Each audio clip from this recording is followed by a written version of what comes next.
and gentlemen, it's Blind Dates. And here is your host, Miss Cilla Black.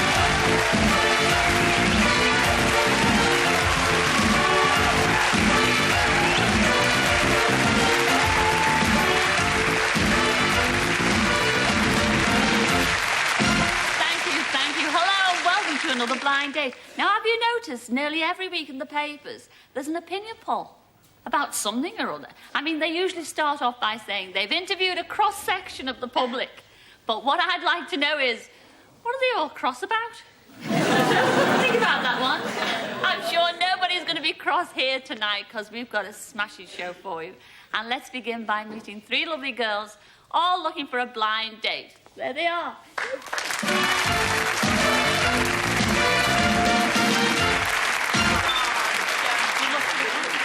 Welcome to Blind Date, girls. And let's start with you, little number one. Yes, she's the one so nervous. What's your name and where do you come from? My name's Lottie, and I'm from Sheffield.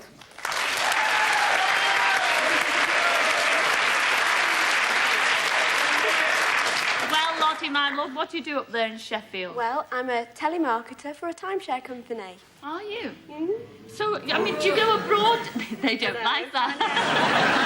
Have you ever been abroad? I mean, I hate the way they stand outside supermarkets. You know, when you're buying your coffee and your tea bags and saying, oh, do you want to buy a timeshare? Just come for half an hour, you don't have to buy.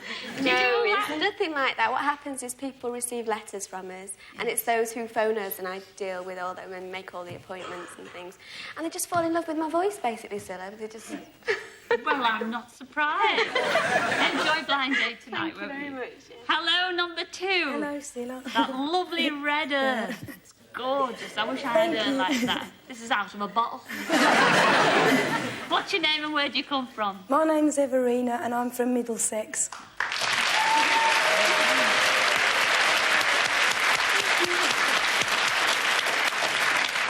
Everina. Actually, that's a most unusual name, Everina. Are you named after anybody or anything? No, I'm Italian, Cilla. Do they call you Everina? They call me Evie. Oh, Evie. I'm not that heavy. Ah, no, Evie. Can I call you Evie? Because it's all you friends can. together. Thanks a lot, Chuck. Enjoy yourself. Thank Hello, you. number three. What's your name and where do you come from? Hello, I'm Siobhan and I'm from Hampshire.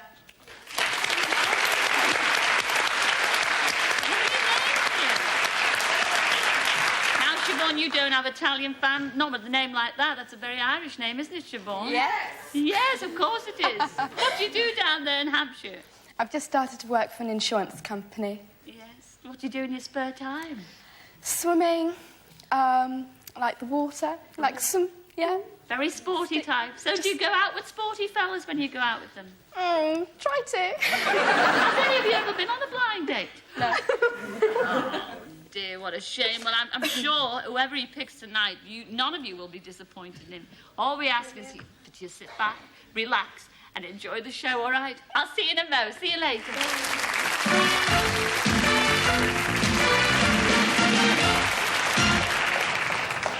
Well, only one of our three girls will be lucky enough to be chosen to go on a blind date. And here's the lad who has to do the choosing.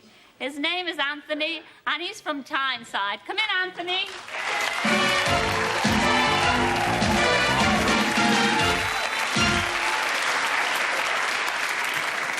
Sit down there, Anthony. Thank you. Anthony, oh, How are you welcome doing? to I'm doing well, Good, Chuck. good. It's good More to hear. important, how are you? Not bad at all. Tell us a bit about yourself. Now, what do you do for a living? Right, I work for an employment agency as a recruitment consultant in Yeah. Tyneside. Now, something very unusual happened to you not so long ago, because, I mean, you were having trouble with the staff, and what happened? Tell us. We had to fill a temp booking, and we couldn't get someone to fill a temp booking, and it was to Fill a what a booking? temporary booking. Oh, a for temporary booking. yeah. For one of our clients in a shopping centre. And so they asked me if I would go down and help them out. So being a mug, I said, yep, no problem, I'll go, I'll help you out. But I wished I hadn't, I tell you. What did you have to do? Oh, it was awful. It was a yoghurt company. I had to dress up in a green, furry frog suit. Honestly, this is a hopper around. I'll do it. Oh, we're going to do it. It's not ice cream, it's not yoghurt. It's a mixture. Frogget, frozen yoghurt.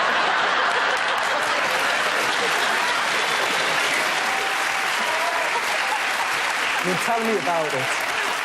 I mean, that's what and the kids, I mean, the little kids What are coming kids in. like? They're coming up and kicking me, and I can chase them. I had these big fuzzy felt feet, and I couldn't catch them. Oh, don't. Listen, you won't meet any nasty people on tonight's show. We've got three lovely girls beyond those screens, and they're waiting for your little froggy questions, all right? Off Right. you go. OK, question number 1. I believe in the old adage, you are what you eat. What type of food are you, and why? Number 3. I think I'd be a passion fruit because I'm very passionate and a little bit fruity. But aren't passion fruits prickly? They're prickly, aren't they? I'm not prickly. I hope not. I hope not. OK, number 1. Well, I think I'd be a pineapple because I like exotic things and you haven't seen anything till you see me in my grass skirt. That's a good one. OK, number 2. Let's hear it. Hi, Anthony. Hi. I think I'd have to be a grape because I normally hang around in a bunch anyway.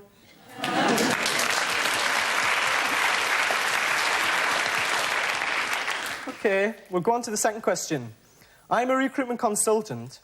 If I could change your job for you, which would you choose and why? Number 1. Well, I'd like to be an actress. And your name's Anthony, right? Anthony. Oh. Anthony. Get it right. Get it right, please. So, I'd love to be your Cleopatra. Oh.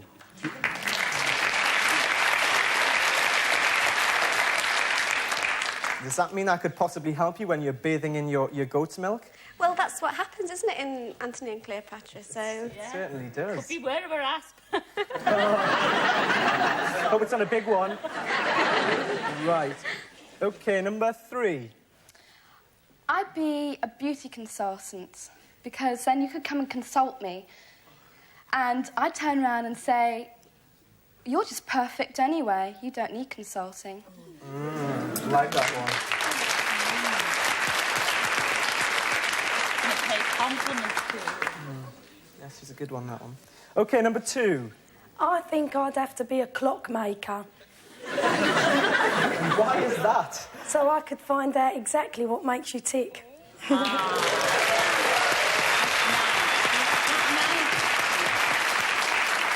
That's good. OK, the third question. If you met an alien from outer space, where would you take him on a first date? Number 2. I think I'd have to take him down my local pub, the Little Green Man. It's a nice one. But surely the locals would be a bit upset if you walked in with an alien, wouldn't they? No, I like walking in with weirdos. Let's hope I don't go down to the pub with you. OK, number 1. Well, I take you home to meet my family because they're all on different planets anyway. You've got the weird family. She seems a bit hyper. Hyper? Hyper, definitely. Oh, is that a trendy word? That's a trendy word at the moment. So Hyper. So use that on the next one. OK, number 3. This is really hyper. A bar, a Mars bar. And why would you be a Mars bar? No, we'd go to a Mars bar. Oh! It's a good witty one, a nice witty one.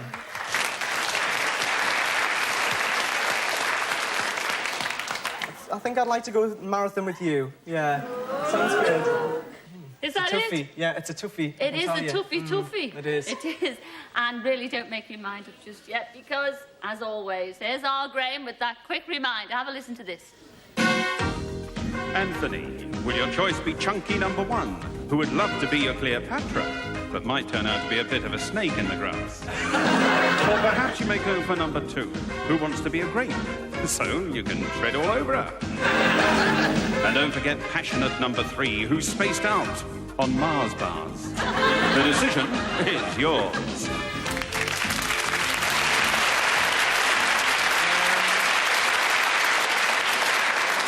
Different girls with Yeah. 3 very different replies. It's going to be a hard one. Well, tell us, who are you going to go for? Number 3. Number 3.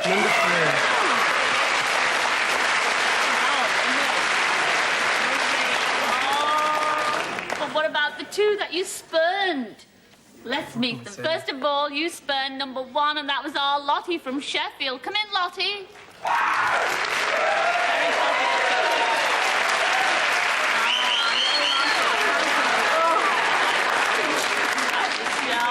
Lottie. Oh, how could you do that to little Lottie? Change my mind. You can't change your mind now. You also spurned number 2, and that was Everina from Middlesex. Come in, Everina. How could you do this?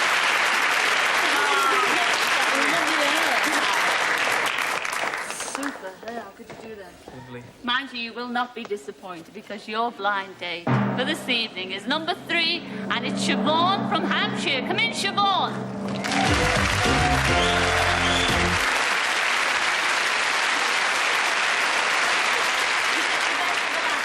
Yes, definitely. What do you think of each other? What do you think of him? Is he what you expected? Definitely. Is he? I wonder where you're going to be going on your blind date. Who's going to choose? I'm so excited. Come on. You want to go on then? No, Go no, on. you. Okay you. then. Oh, No problem. they're arguing already. What does it say? Come on, Anthony. Hyper. Survival training in Cumbria.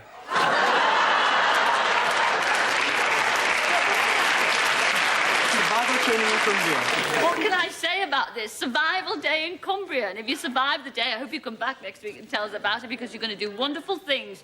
You're going to learn how to build a shelter in the wilds. You're also going to learn how to build a fire in the pouring rain. And you're also Good to going me. to learn how to cook in the wilds, make slug pie and nettle tea. After all this, you will be having a lovely slap-up meal and champagne and all the works. And all we ask, after that end of the day, will you come back next week and tell us about it? Certainly will. Definitely. I hope so. Ladies and gentlemen, Anthony and Siobhan, have a good time.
Paris was where Tom and Alison from last week's show spent their blind date.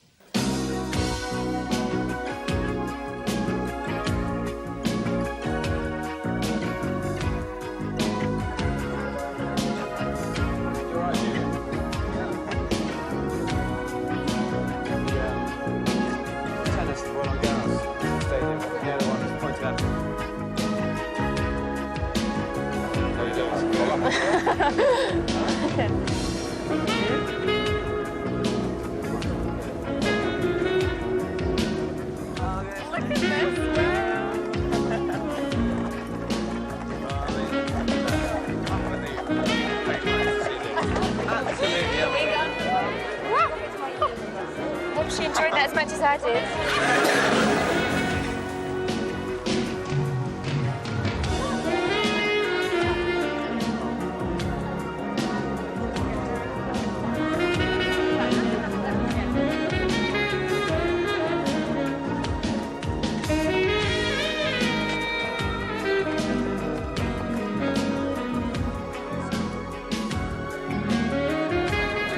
C'est-à-dire les endroits. De la Tour Eiffel. Non, non. Ici. Ici, vous pouvez voir tout. Ah oui, pour la madame, le saumon fumé. Oui, et puis panaché de poisson. Et... You are so boring. Has anybody ever told you I'm sorry, you're but really I'm not- such a stick in the mud? I can tell we'll never marry. I can tell straight away.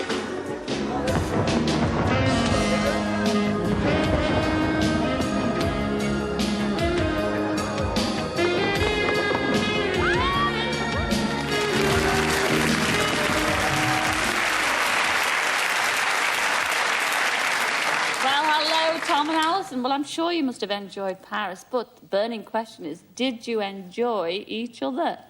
Let us find out. Have a look at this. I thought he was completely gorgeous. I absolutely loved him. Well, I didn't fancy her from the first impression, and I didn't really fancy her over the date, but I think that was a mutual feeling. They picked us up at 6:15 in the morning in the car, and when I got into the car, I said, "Hello, Tom, how are you?" And he just looked at me and said, "Hello."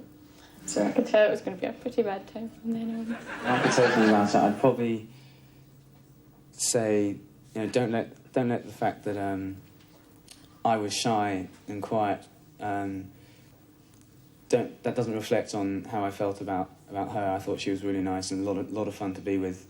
He wore these cool shades all the time. He never took them off. It was such a shame because he has such beautiful eyes. He does the up from under look and just goes straight at you like that, and it just makes your heart melt. It does. But a few times she sort of tried to link arms with me or sort of put her arm around me. I felt quite awkward. I don't know why. It's just that it's not something I normally do unless I know someone quite well. When we were watching the fireworks, Tom suddenly put his arm around me in a sudden burst of wild emotion and romanticism, which it was very nice. It made me quite chuffed, actually. And that was the only time he touched me throughout the whole holiday. On the way home, she really perked up. On the second day in the morning and during the afternoon, she seemed really quiet, actually, more quiet than she had the day before. I don't know why, actually. She's probably sick of me at this stage, I'm not too sure. We went up to the Sacré-Cœur, and I wanted to go into the Sacré-Cœur, but Tom stayed down on the steps, and I said, "Do you want to go into the Sacré-Cœur?" And he said, "No." And I went, "Well, fine." I went in for some reason. I went in separately to her, and when I came out, some French guy had moved in on her, and she was sitting on the steps, and they were chatting away, and I thought, yeah, great, this is really terrific. And then Tom came out, and he looked a bit cross. It was the first piece of emotion he'd shown all day, and I think he got a wee bit jealous, actually. Yes. She had a very pale, sort of fair complexion, which I prefer someone a little darker, and I would have preferred it, I think, a little bit stretched out a bit, little taller and a little narrower, perhaps. And he had one massive ego. He just loved himself completely. He was quite right, too. He was a lovely-looking boy. He was super personality, but he could have toned down the ego a bit, I think. I don't think we bored each other, that's for sure. Tom didn't reciprocate any of the friendliness, so eventually I just gave up.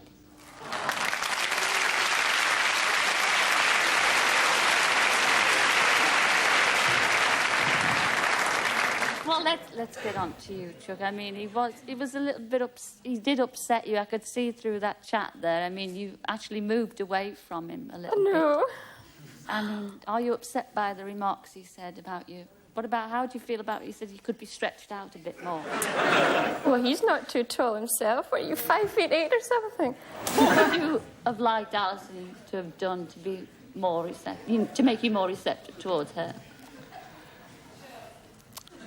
I don't know. Apart from stretching herself out a bit, putting, dark makeup on to make her look darker. I thought I got the impression we got on quite well. I wasn't as negative about her personality as she was about mine. Well, actually, I don't think Alison was negative at all. I thought she told the truth. You are beautiful. Because that face will be your fortune, it will be. Somebody out there will love you. It's a pity that Alison doesn't and you don't love her. But anyway, I'm sure you enjoyed Paris, didn't you? Loved it. Fantastic. Thank you for coming on Blind Date. Ladies and gentlemen, Tom and Alison. They are. Well, it's time for us to take a quick break, but we will be back in part 2 to find out what Helen and Mark thought of each other. After their day out in Port Merion, and we'll be meeting the girl who has to pick one of these 3 hopeful lads. So join us in a couple of minutes.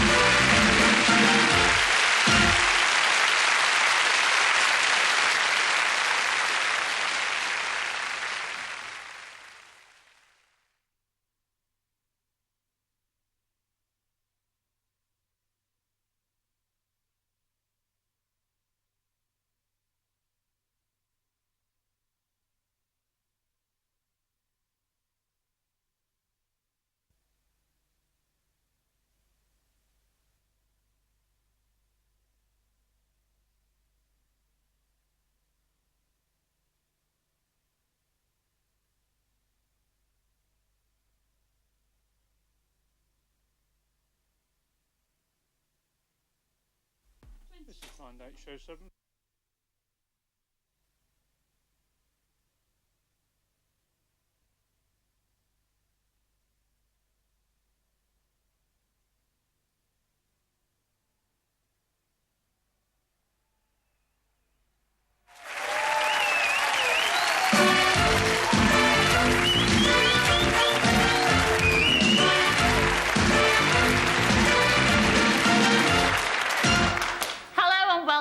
Blind date. Now, you know, they all say the world loves a lover. And that's true, unless he happens to be in a phone box that you're waiting to use. And waiting to go on a blind date are our 3 lads. So let's go and say hello.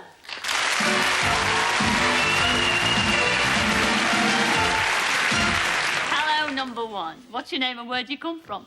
My name's Paul and I'm from London.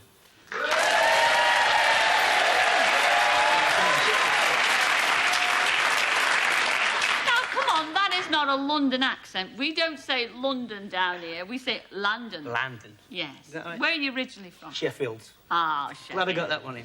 Lovely. And what do you do down here in London? I'm a telecom engineer. Are you really? Yes, I've read all about you, Chuck. Now, you have been in the army, haven't you? Oh, yeah, I have, yeah. Tell us about that experience. Well, it was a little bit of a nightmare, really. It was. To say the least. I expected looking like Rambo, and now I'm like a broken action man. Are you really? I did 4 weeks training, then I got injured. Spent 16 months in hospital, and they kicked me out. Oh. That's like... What did you do to yourself? I was playing football, and I smashed my elbow in. Well, somebody smashed it in from me, and then they kicked me out. And you spent how many months in hospital? Nah, I hurt my legs as well, while I was in hospital. kept falling out bedpans. And so now you're a telecommunications engineer? Yes, I am, yeah. Do you enjoy your job? Yeah, it's good laugh. When you're not doing your job, I mean, what kind of girls do you go out with? Come on, you've got a lovely smile. As long as you're female, I don't really. Any favourite film stars or anything like that? Jessica Martin, I'm in love with the girl. Yeah, that comedian. Oh, yes, and very talented. I wish I were Bobby Davro. Oh, you do? Oh, yes, because they work a lot together. Isn't that lovely? Well, you're not Bobby Davro. I'm not untalented, anyway. Ah, but you'll be just as famous after tonight's show. Enjoy it anyway. Let's get on to you, number 2. What's your name and where do you come from? Hello, Scylla. My name's Roy, and I come from Sussex.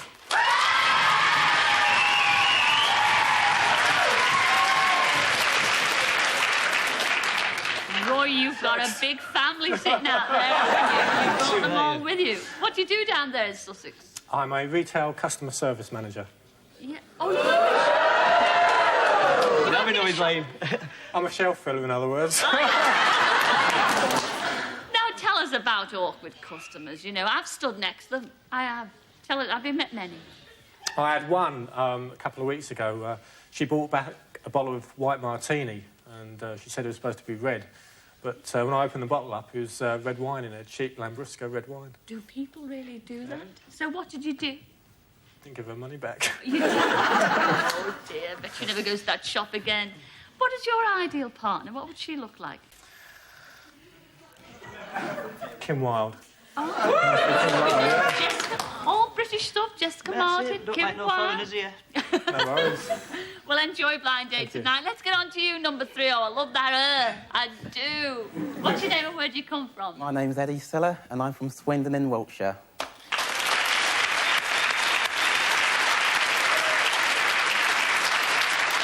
And what do you do for a living? living, Eddie? I'm an accounts clerk. Are you really? You're Yeah, good with right. figures?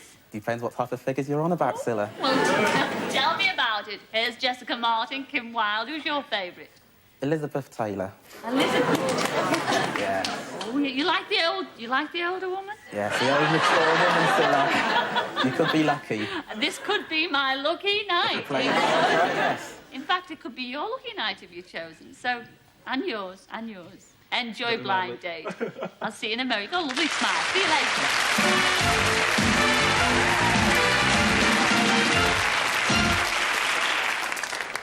Well, there they are, all keeping their fingers crossed. And here's the girl they're crossing them for. She's from Huddersfield, and her name's Joanne. Come in, Joanne.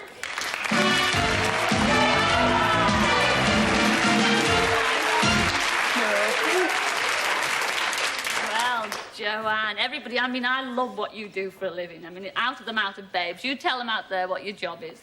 I work for an electric motor company and I do various parts of fitting. Yes. In fact, you are an electrical engineer, aren't you? Well, yes, in bits. Yes, in bits. Yeah, I do different sorts of fitting. Do you ever frighten men off, you know, when you tell them what you do for a living? No, first thing everybody always says to me is, oh, will you come and mend my car for me? They'll think I'm a mechanic. Oh, in that way? Yeah. Oh. Well, we've got 3 lovely lads beyond those Good. screens. Not one of them can mend cars, I don't think so. So what are your questions there? What's number 1? Right, question number 1 to number 1. If you took your car to be mended and saw me standing there in my overalls and steel cap boots covered in grease and oil, how would you react? Well, I'd make sure my car broke down every day. And I'd always bring it to you, but I won't be bothered about the cost. But then again, I can't see it being very expensive to mend a Sinclair C5.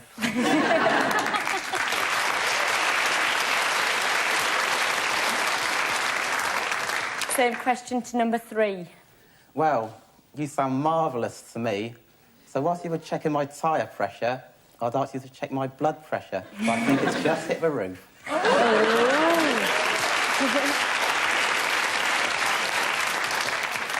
And number 2. I'd ask you to give me a fine tune, because then, when I turn on the ignition, we'll be able to make an excellent start together. Good answers. And you've still got 2 more questions to ask as well. I certainly have. Right, question 2 to number 3. If I could go back in history, I would like to be made Marion. What would you enjoy most about being one of Robin Hood's merry men?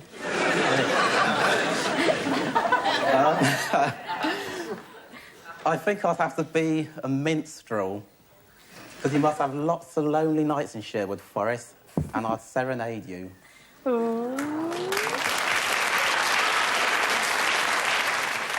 And number 2. Well, I've been called something unlike Little John, 'cause I'm tall and strong. You would make me go all of a quiver, and I'd love to be your beau.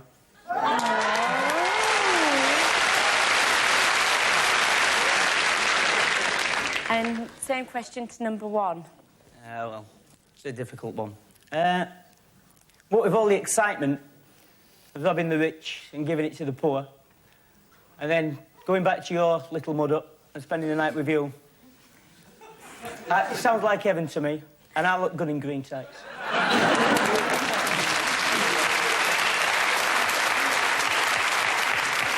So you're a green goddess then, are you?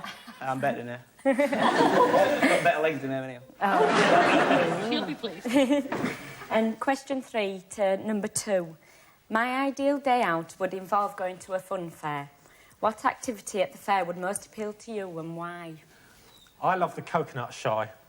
Yeah, because I'm not shy, and I've got a lovely bunch of coconuts.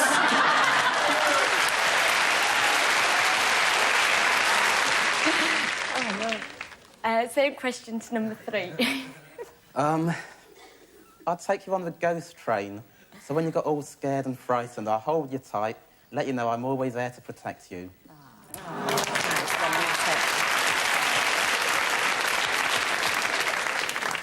And number 1.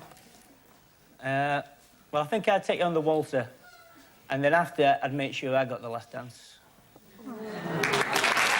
Oh, that's quite nose makes me feel a bit sick, though. What would you do about that? Get your sick bag. That's being realistic for you, isn't it? Well, there are your 3 questions there, Chuck. Make your mind up time. Are you excited? Yeah, can I ask another 3? No, you can't ask another 3. But have a listen to Al Graham with his quick reminder. Well, Joanne, how do you feel about broken down number 1? Who, if you don't pick him, might be like his tights, green with envy. Or yet again, supercharged number 2, who's really gone coconuts about you. But you may prefer the minstrel, number 3, who'd serenade you on a ghost train, but don't go off the rails. The decision is yours.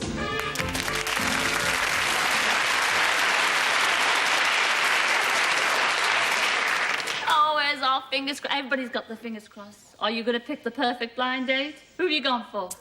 I think I'll go for number 2.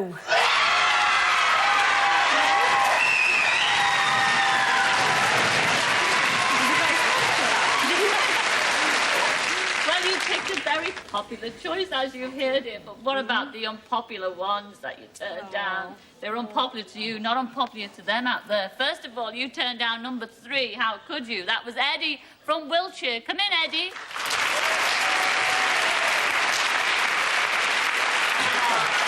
Lovely pony tail. Oh, you also turned down number 1, and that was Paul from London. He's got a gorgeous smile. Come in, Paul.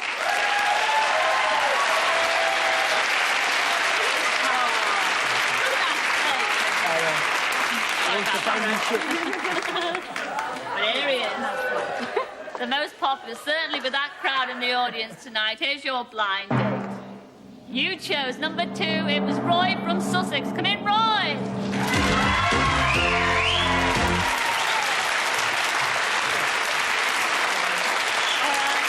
Wonderful. Well, you made your choice. What do you think of him, lass? Very nice. 11 out of 10. 11 out of 10. Oh, look at that. He's happy already. He's smiling. I wonder where you'll be going on your blind date. Hope it's not a survival course in Cumbria. Come on, who's going to choose? The lady. The lady. Come on, pick a good. Come on, Joanne. Pick that. Oh. No, we're shopping. Cycling in Suffolk.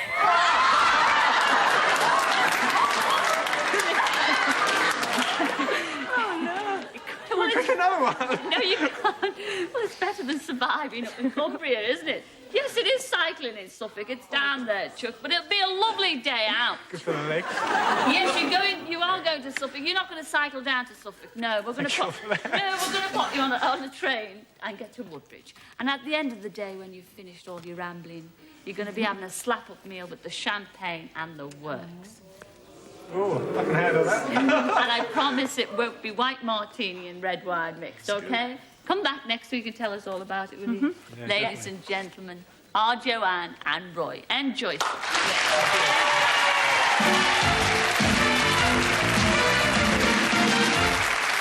Well, our other couple from last week, Helen and Mark, spent their day together in the lovely Welsh village of Portmeirion.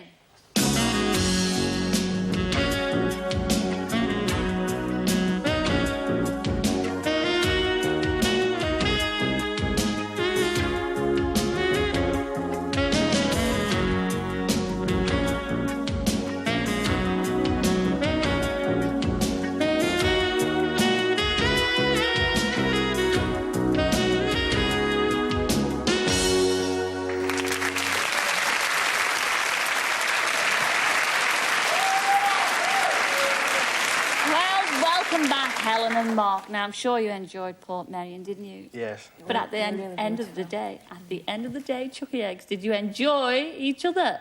When I first saw Helen, I sort of realised she was a very sort of conservative dresser. When the screen pulled back, it just reminded me of Biggles with these glasses and... When I see a woman wearing a lot of makeup, I sort of say, why are they wearing so much makeup? I mean, is it sort of to look more attractive, or is it sort of cover up spots or whatever? I arrived at the station, at Euston Station, about 8:30, and he was standing there looking sort of straight out a BHS window. And I just thought, well, it's not really my ideal like man's outfit. But it looked quite nice actually because he was sat against a tramp who was laying on the bench. When Helen had her flying lesson, I was sort of on the ground watching, biting my nails.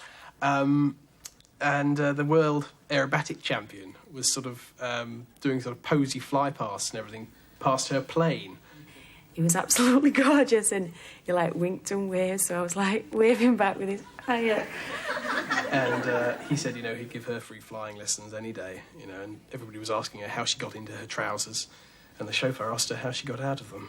I enjoyed taking the mickey out of my accent, obviously being a southerner and me being a northerner, but it was a frustrated Rory Bremner by the fact that he thought he could do quite a few accents, but they weren't really very good.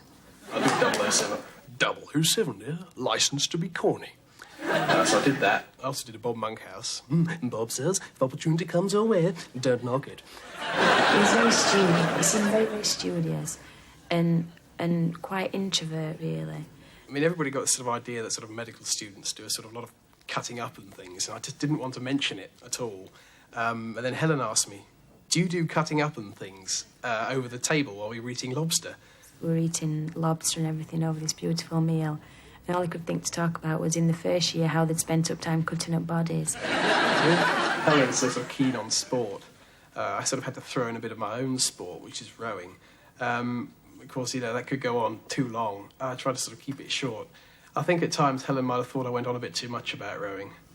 He was like really upset that this rowing team were going to sort of lose everything because he couldn't be there to row for them. But he didn't look like a rower. I mean, I was looking for the muscles, but I didn't spot any, you know. Helen, I don't think, really fancied me very much.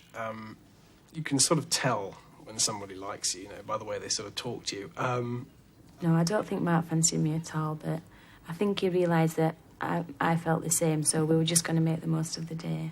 Helen, I don't think, is really my type of girl. I think someone who's a little bit more bubbly, someone who you get more reaction from, and you don't have to try so hard to sort of make them laugh, I think would be more my type, really.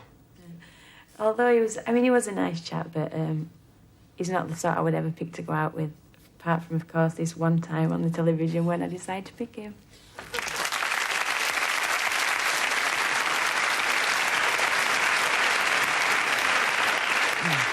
Well, Helen, how do you feel about Mark saying you're just not bubbly enough? How do you feel about that? Well, I don't know, because I seem to be doing all the talking and, right, let's do this. And it was like, OK, then what should we do now? And I'm like... You do a better impression than he did. Every time we sat in the car, you know, for the first time, for instance, we were in the Rolls. We had a bit of wine with our meal, and she sort of just fell asleep. After a fit of giggles, she fell asleep, and I sort of left talking to the chauffeur. But I thought, fair enough, that's once off. The next time we were in the car, she fell asleep as well. I thought, am I staggeringly interesting or something? That was it. It was that interesting, I thought. He does speak lovely, though, doesn't he? He's a bit Is he a bit posh for you, Chuck? Well, I don't like that accent at all, no. It's too, I don't know. It's too what? Like Hooray Henry, you know. Hooray Henry! No, but he's got a lovely personality with it, hasn't he? I mean, and what do you think? You did criticise his outfit, like something out of a VHS window. Yeah, well... What about his outfit tonight? What do you think? It's only 5 minutes before the show he decided to tuck his shirt in. That was being hanging out and flapping about all day.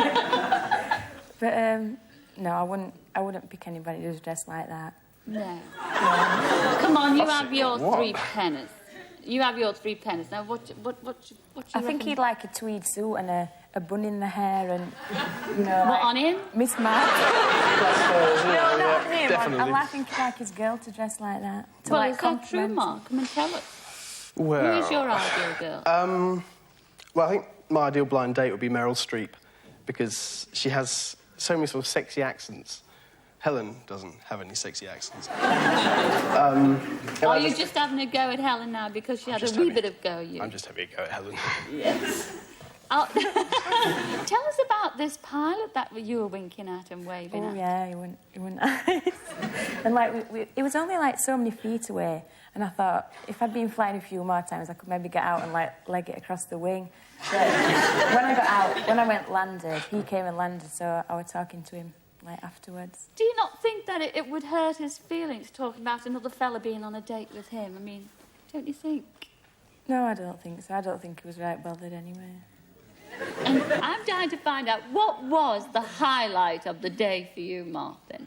I think it was, we had a little trip on a steam train, the Feniog Railway. I don't know if that's how you pronounce it. Festiniog. Accent like that and he can't even pronounce Festiniog. Anyway, it was a lovely little steam train. It went through the Snowdonian valleys, and that was really nice. I think Helen was a bit worried about her hair. She went into the carriage halfway through, which I thought was very cowardly. You know. Oh, you're getting all mucky. She was getting all mucky. So you love Portmeirion. In a word, you love Portmeirion. Yeah. But you couldn't stand each other.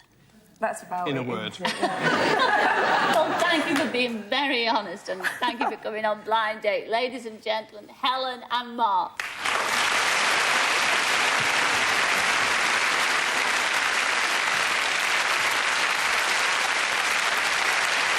Well, unfortunately, the clock says it's time to go, but please join us again next week to find out whether Anthony and Siobhan will still be speaking to each other and if Joanne and Roy enjoyed their date. And, of course, we'll have even some more blind dates for you. So until next week, it's ta-ra then. Ta-ra!